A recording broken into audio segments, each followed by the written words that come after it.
L'homme qui vendit son âme, un film de 1943 de Jean-Paul Paulin, avec dans les rôles principaux Michel Alpha, Mona Goya, André Luguet, Robert Le Vigan, Pierre Larquet et quelques chanteurs de l'opéra de Paris dans leur propre rôle.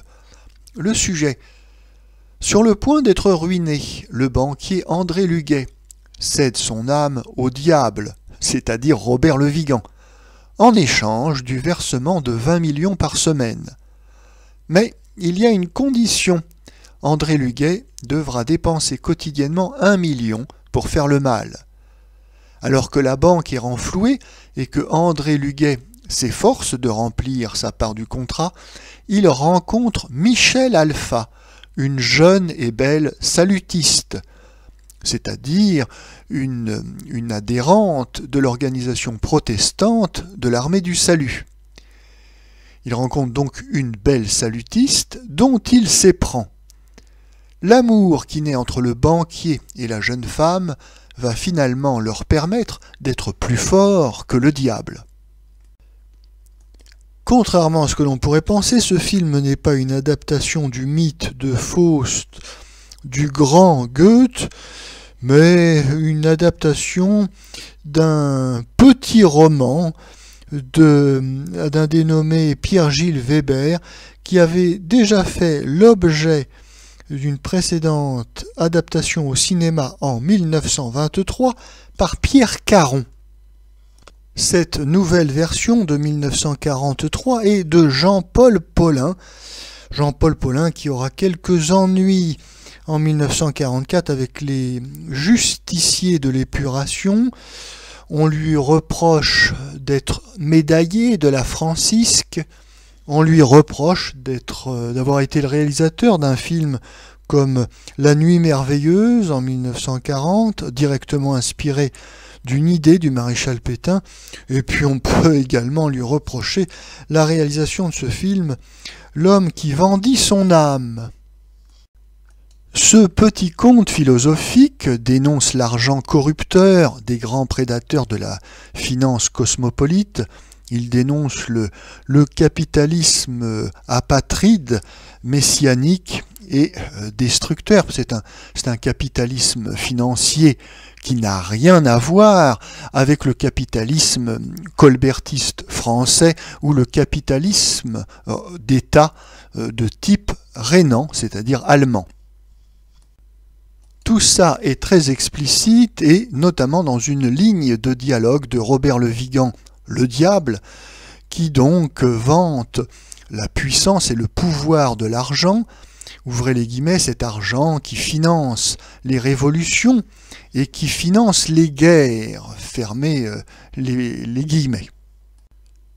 Oui, c'est une allusion aux banquiers cosmopolites Warburg, Loeb et compagnie, qui ont financé en 1917 la révolution bolchevique en Russie, et c'est une allusion aux grands financiers des démocraties libérales américaines, anglaises, françaises, qui, à la fin des années 30, déclencheront la Seconde Guerre mondiale pour se sortir de la crise économique qu'ils avaient eux-mêmes créée.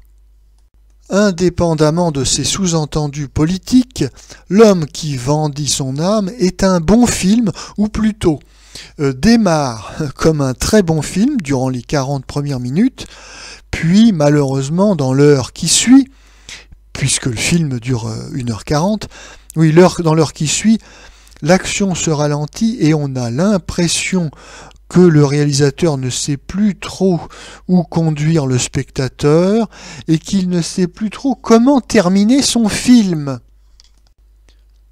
Et cette mauvaise impression se confirme lorsqu'à la fin du film, vers 1h39, on a un dénouement brusque, très artificiel et très peu convaincant. On peut reprocher au réalisateur et plus encore au scénariste d'être resté trop fidèle au petit roman qui sert de référence au film. Il ne fallait pas hésiter à s'échapper, à reprendre sa liberté pour trouver une fin, un dénouement quand même plus satisfaisant, plus digne d'un aussi beau sujet que le mythe de Faust. C'est ce que saura faire brillamment René Clair en 1949 quand il revisitera le mythe de Faust dans son film La beauté du diable.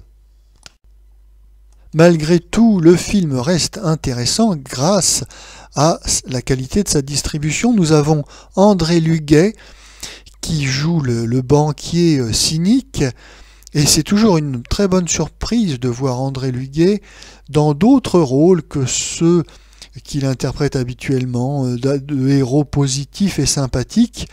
Et non, André Luguet, il peut aussi jouer des salauds. Et puis surtout, nous avons le plaisir de voir Robert Le Vigan dans un rôle important.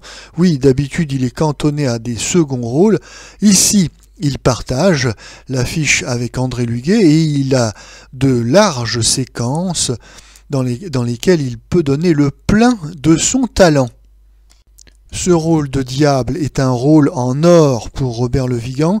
Il est vraiment inquiétant, hein. Il fait peur, et il fait peur sans avoir recours à des grimaces ou à d'autres trucs d'acteur. Non, non, il a vraiment une attitude, une présence inquiétante.